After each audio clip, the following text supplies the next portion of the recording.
कैसे हैं आप लोग? आई थिंक सब बढ़िया होंगे। आपका स्वागत है आपके अपने यूट्यूब चैनल फिजिकल दुनिया में। My name is Rohit Tiwari और हम स्टार्ट कर रहे हैं आज क्लास 9 साइंस का मोस्ट आईएमपी टॉपिक हुई बायोलॉजी का, the fundamental unit of life. बच्चों, जैसे जितने भी जानवर्स होते हैं, एनिमल्स होते हैं, प्लांट्स होते हैं, फंगस होते हैं, ठीक है, जितने भी ऑर्गेनिज्म हैं, बनते कैसे हैं, हम बने कैसे हैं, तो इनके बारे में जानेंगे, इस चैप्टर के बारे में पूरा। तो बच्चों, फटाक से अपनी कॉपी पेन लेके बैठाइए और इसे करते हैं पूरा बेसिक से स्टार्ट करते हैं। तो बच्चों, सबसे पहले कहानी शुरू ऐसी होती है कि आपने एक पेड़ देखा होगा कॉर्क का। नहीं देखा, कोई दिक्कत नहीं है। आपने जनरली पेड़ देखे होंगे इसके नीम के, पीपल का, जामुन का, मुनगा का, बेल का। तो इन सब पेड़ों में एक बाहर की तरफ मोटी सी मरी हुई छाल होती नहीं होती, और उस छाल को जब हम निकालते हैं बाहर तो निकलती कैसी है? सूखी, है ना। तो उस सूखी छाल को ध्यान से देखना, तो उसमें बहुत छोटे छोटे क्या होते हैं? छिद्र होते हैं, होल्स होते हैं। तो रॉबर्ट हुक नामक एक साइंटिस्ट था, उन्होंने इस काग या कॉर्क बोल सकते हैं अपन, कॉर्क के काग पेड़ होता है, उसकी छाल को लेकर के उन्होंने एक्सपेरिमेंट किया। देखा कि भाई ये पेड़ बनता कैसे है, छाल ऐसी मोटी आ क्यों रही है। सबसे पहले कौन था? रॉबर्ट हुक था। उसने उस काग या कॉर्क वाले छाल को निकाल करके एक्सपेरिमेंट किया। उन्होंने देखा कि इसमें जो छोटे छोटे छिद्र हैं, होल्स हैं, वो दिख रहे ऐसे रहे जैसे कोई छत्ता है। क्या है? छत्ता है। कैसा छत्ता? कोई मधुमक्खी छत्ता है, कैसा छत्ता दिख रहा है ऐसे। तो उन्होंने जब उस छत्ते को या उस छोटे छोटे छिद्र को अपने माइक्रोस्कोप से दौरान देखा, तो उन्होंने देखा कि भाई ये जो छोटे छोटे छिद्र हैं, उन छिद्रों को एक नाम दिया गया। उन छिद्रों को एक नाम दिया गया, उसको क्या बोला गया? सेल। क्या बोला गया? सेल। इसमें मतलब उस रॉबर्ट हुक ने उस छाल को लेकर के एक्सपेरिमेंट किया, माइक्रोस्कोप से देखा, उसमें देखा, क्या देखा? बहुत छोटे छोटे उसमें छिद्र हैं, होल्स हैं। तो उन होल्स को एक नाम दिया गया। क्या दिया गया? सेल। ठीक है। अच्छा, तो उन्होंने जब ये देखा कि जब ये इस पेड़ बस में ऐसा हो रहा है, तो हो सकता है कि जो और भी एनिमल्स हैं और भी छोटे छोटे प्लांट्स हैं, तो ये क्या समय महसूस था क्या? तो वो बंदा ऐसा रहा जिसने सबसे पहले सेल का आविष्कार किया रहा, सेल की खोज की थी कि इस संसार में हर एक जीव वो जो जीवित है, लिविंग ऑर्गेनिज्म है, सब के सब, जब बैक्टीरिया क्यों ना हो, फंगस क्यों ना हो, एनिमल्स क्यों ना हो, प्लांट्स क्यों ना हो, सब में छोटे छोटे छिद्र होते हैं, और उन छिद्रों में कुछ ना कुछ काम होता है। उन छिद्र का कुछ काम होता है, और हर एनिमल्स में, हर लिविंग ऑर्गेनिज्म में छिद्र होते हैं, मतलब हर सब में सेल्स मौजूद होता है। तो इन सब का पता किसने लगाया था? हमारे रॉबर्ट हुक ने लगाया था। और आज के समय में बायोलॉजी में हम जो उस छोटे छोटे छिद्र को पढ़ रहे हैं, वो उस छोटे छोटे छिद्र नाम क्या पढ़ रहे हैं? सेल पढ़ रहे हैं। क्या पढ़ रहे हैं? सेल पढ़ रहे हैं। तो बच्चों, आज में क्या बोला मैंने? तो ये सेल्स का प्रयोग कहाँ से हुआ, सेल आया कहाँ से? तो रॉबर्ट हुक ने सबसे पहले छाल को लेकर के माइक्रोस्कोप में देखा, और उन्होंने एक्सपेरिमेंट किया और देखा कि छोटे छोटे छिद्र हैं, उन छिद्र में एक नाम दिया गया सेल। और उस सेल का यूज हर जगह होता है, जो एनिमल्स हो, प्लांट्स हो, फंगस हो, बैक्टीरिया हो, हर जगह होता है। ठीक है ना। तो बच्चों, इसको पढ़ते डीपली पढ़ते हैं हम। हमारा टॉपिक आता है what are living organism made up of. What are living organism made up of. ये जो भी जीवित ने भी लिविंग ऑर्गेनिज्म होते हैं, वो बनते कैसे हैं इसमें। और टॉपिक में हमारे आगे देखें, हमारे लिविंग ऑर्गेनिज्म बनते कैसे बेटा पे। अब हम टॉपिक में आ गए हैं। देखिए, the invention of magnifying lens led to the discovery of microscopic world। सबसे पहले रॉबर्ट हुक ने अपने माइक्रोस्कोप से देखा, और क्या देखा कि it is known that single cell में constitute a whole organism as amoeba, paramecium bacteria. मतलब जितने भी हमारे लिविंग ऑर्गेनिज्म होते हैं सब के सब एक सिंगल सेल से बने होते हैं। जितने भी हमारे होल ऑर्गेनिज्म होते हैं, होल लिविंग ऑर्गेनिज्म होते हैं, जीवित जंतु होते हैं, वह सब के सब सिंगल सेल से बने होते हैं। जैसे कि अब नाम सुना होगा, अमीबा, पैरामीशियम, बैक्टीरियम, ये जितने भी फंगस होते हैं, जितने भी जीवी जीव होते हैं, सब के सब एक सिंगल सेल से बने होते हैं। उन्होंने एक्सपेरिमेंट से माइक्रोस्कोप से देखा। से हमारे हाथ में क्या है, साफ है हमारा हाथ? नहीं, हमारे हाथ में क्या है, बैक्टीरिया है। तो उस बैक्टीरिया को कैसे देखेंगे हम? माइक्रोस्कोप देखेंगे। तो माइक्रोस्कोप में क्या होगा, छोटे छोटे इल्ली ऐसे घूमते रहते हैं। तो बनते कैसे हैं, सिंगल सेल से बनते हैं। उन्होंने एक्सपेरिमेंट किया। फिर और कोई व्यक्ति शांत रहता नहीं है और आगे अपने आप को करते इम्प्रूव करता है, तो उन्होंने और अपने इम्प्रूव किया और उन्होंने समझा जाना, तो देखा गया कि this organism is called unicellular organism. मतलब जो सिंगल सेल से बने होते हैं उसको बोलते क्या है, यूनिसेलुलर बोलते हैं। लेकिन उन्होंने और एक्सपेरिमेंट किया और उन्होंने जाना समझा, तो on the other hand multi cellular organism, उन्होंने क्या देखा भाई कि अमीबा, पैरामीशियम, बैक्टीरिया, फंगस, इस सब में चल ठीक है मान लो होते हैं, इसमें अमीबा, बैक्टीरिया और पैरामीशियम वगैरह में कि सिंगल सेल से बने होते हैं। लेकिन कुछ ऑर्गेनिज्म ऐसे निकल के आए सामने जो कि सिंगल सेल नहीं थे, मल्टी सेल थे। मतलब इस संसार में जो सिंगल सेल वाले भी ऑर्गेनिज्म हैं और मल्टी सेल वाले भी हैं, उन्होंने ऐसा खोज करी। ठीक है, तो मल्टी सेल कौन आते हैं भैया? Fungi, plants, animals. हम भी तो मल्टी सेल है भाई।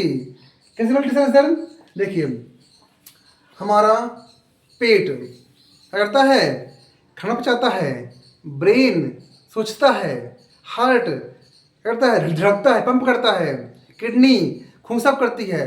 तो हमारे बॉडी में अलग अलग फंक्शन हैं और सबका अलग अलग क्या है, पर्टिकुलर काम होता है। अलग अलग पार्ट्स में बॉडी में है और उस पार्ट्स का अपना अलग अलग फंक्शन होता है, कार्य होता है।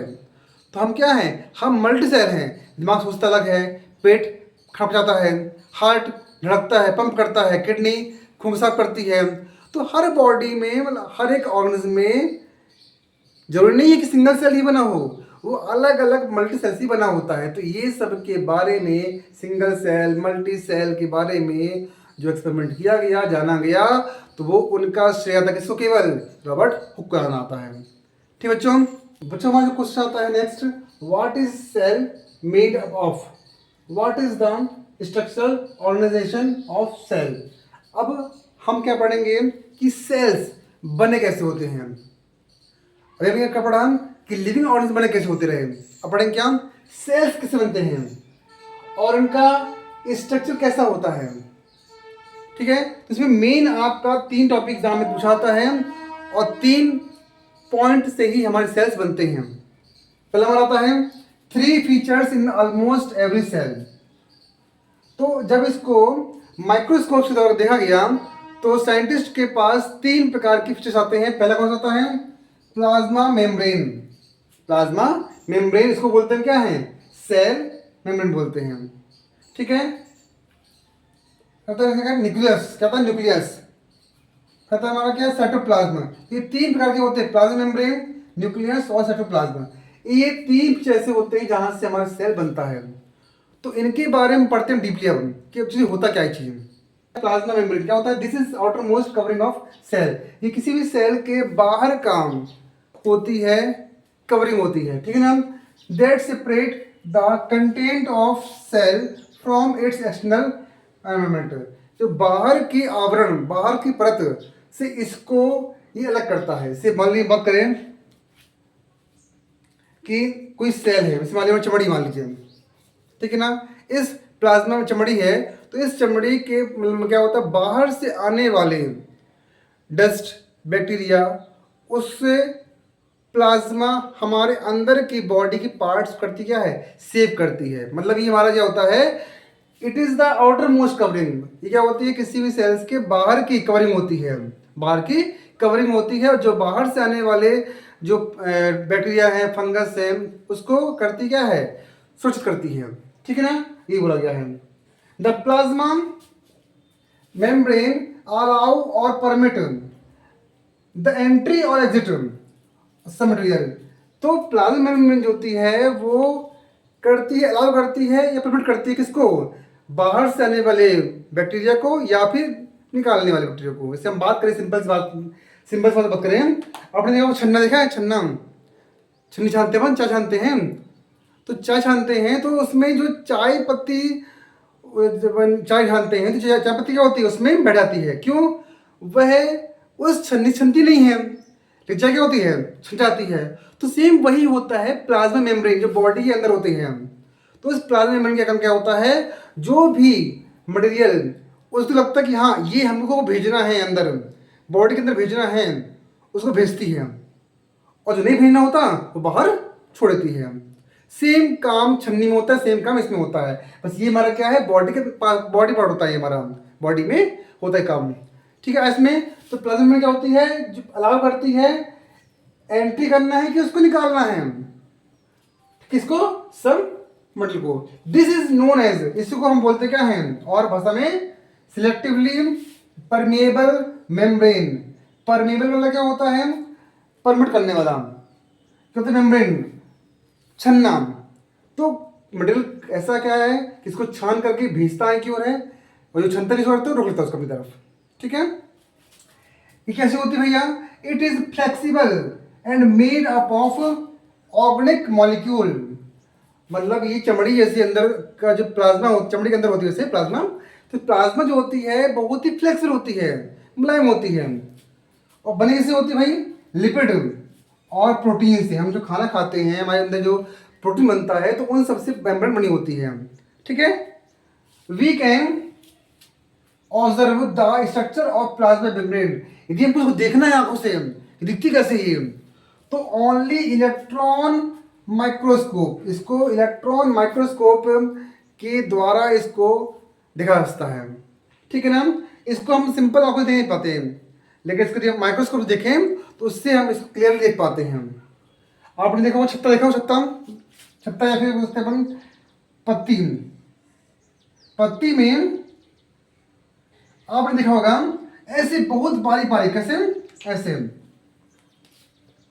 ऐसे बने होते हैं, देखना इसमें जो पत्तियां होती हैं, लीव्स होती हैं, उसे बने होते हैं। तो ये सब क्या है, ये सब सेल्स तो हैं, इन छोटे छोटे सेल्स से मेम्ब्रेन है, सब सेल्स हो सकते हैं या फिर क्या मेम्ब्रेन है। अब देखना पत्तियों के ऊपर पानी आता है और पानी अपने आप उड़ जाता है, तो ये सब क्या हो रहा है, पत्तियां में पानी कैसे आ रहा है और वो जाइलम फ्लोएम के द्वारा पूरी बॉडी में फैल रहा है, वो कैसे हो रहा है, इन छोटे छोटे मेम्ब्रेन फैलता है। तो हर बॉडी में ऐसी होता है, हमारी बॉडी देखिए वाली बात करें, हमको पसीना आता है तो हमारे पसीना बॉडी से निकलता है, तो कैसे निकल रहा है, क्या हमारी पूरी बॉडी छेद है क्या, हाँ हमारी पूरी बॉडी में बहुत ही बड़े बड़े छेद होते हैं, उससे पसीना बाहर निकलता है। तो इसी प्रकार से देखा जाए तो हर एक बॉडी में प्लाज्मा मेम्ब्रेन होती है, जो कैसी होती है, फ्लेक्सिबल होती है, बनती किससे है, लिपिड और प्रोटीन बनी होती है, और इसका काम क्या होता है, कुछ मटेरियल्स को भेजना होता है, मतलब बाहर भेजता है, और कुछ को लेता है अंदर, छन्ने काम करता है, ठीक, छन्ने काम करता है। जो क्वेश्चन आता है नेक्स्ट क्या है, how does the movement of substance take place into cell.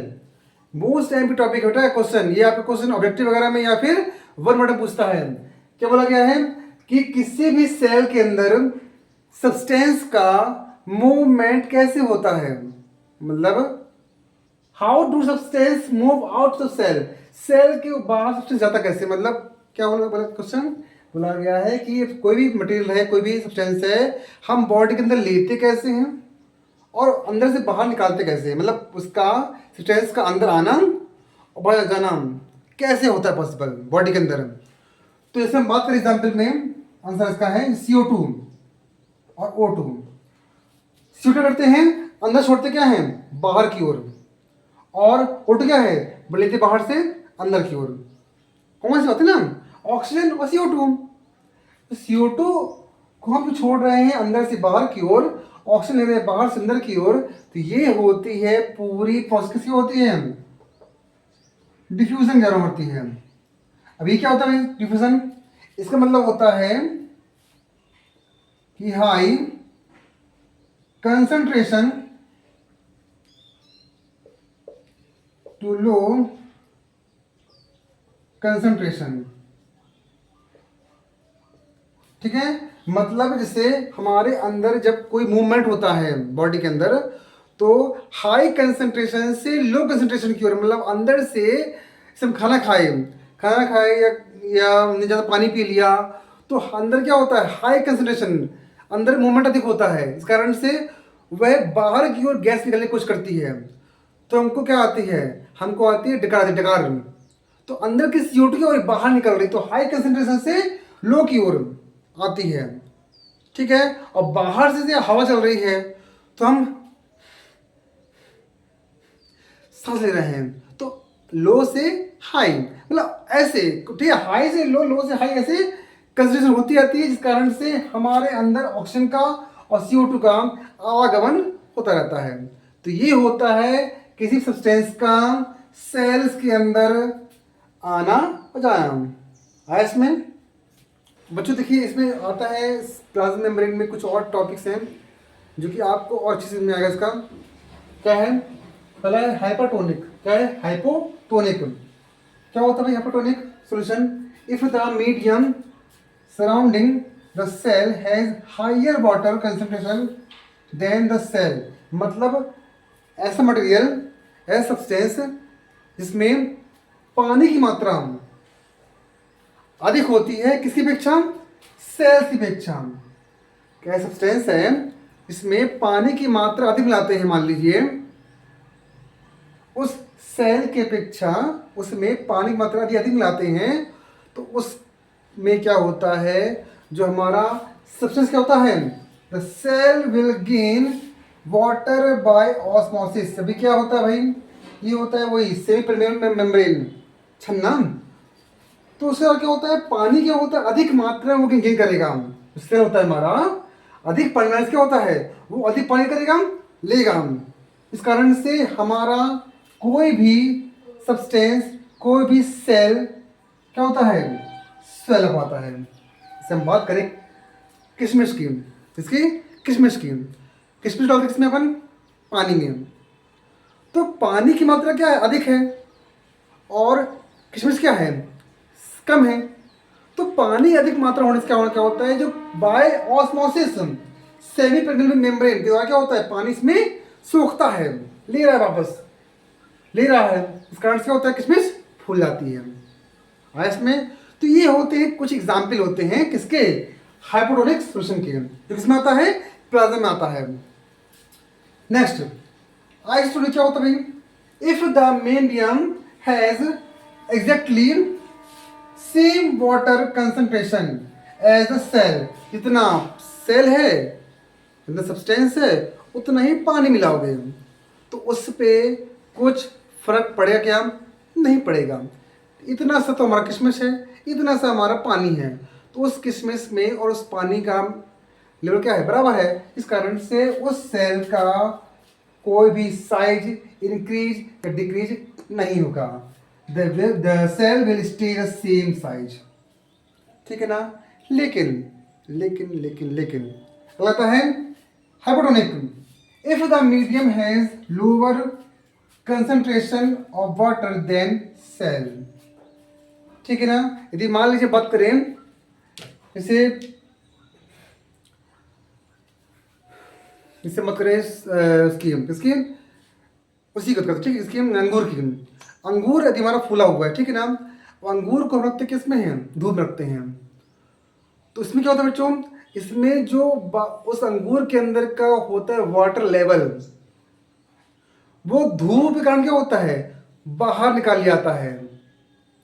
ठीक है ना, इसमें अंगूर हमारा बड़ा अंगूर है, उस अंगूर को रखते हैं धूप में, रखते हैं, धूप में क्या होता है, वाटर का जो कंसंट्रेशन क्या होता है, बाहर निकाल लिया जाता है। इस कारण से उस सेल या उस अंगूर का जो होता है साइज क्या होता है, श्रिंक होता है, क्या होता है, श्रिंक होता है। लिखा है यहाँ पे if the medium has lower concentration of water than cell, cell जितना बड़ा है और इसके अपेक्षा क्या होता है, पानी का कंसंट्रेशन जितना कम होगा, जितना बाहर निकलेगा वो चीज पानी, तो हमारा सेल क्या होगा, उतना ही श्रिंक होगा, द सेल विल श्रिंक। तो ये सब एग्जाम्पल होते हैं किसके, हाइपोटोनिक, आइसोटोनिक और हाइपोटोनिक, जो एग्जाम में पूछता है एग्जाम में आपके। ठीक बच्चों, तो यहाँ तक आपका हुआ प्लाज्मा मेम्ब्रेन का टॉपिक एंड। अब दो और बचे हुए हैं इसके, वो हम करेंगे नेक्स्ट पार्ट में करेंगे, जो जल्दी आएगा आपका। वीडियो अच्छी लगी हो तो अपने दोस्तों को करिएगा शेयर, जिससे आपके दोस्त भी इस चैप्टर को अच्छी तरह से समझ सकें। ठीक बेटा।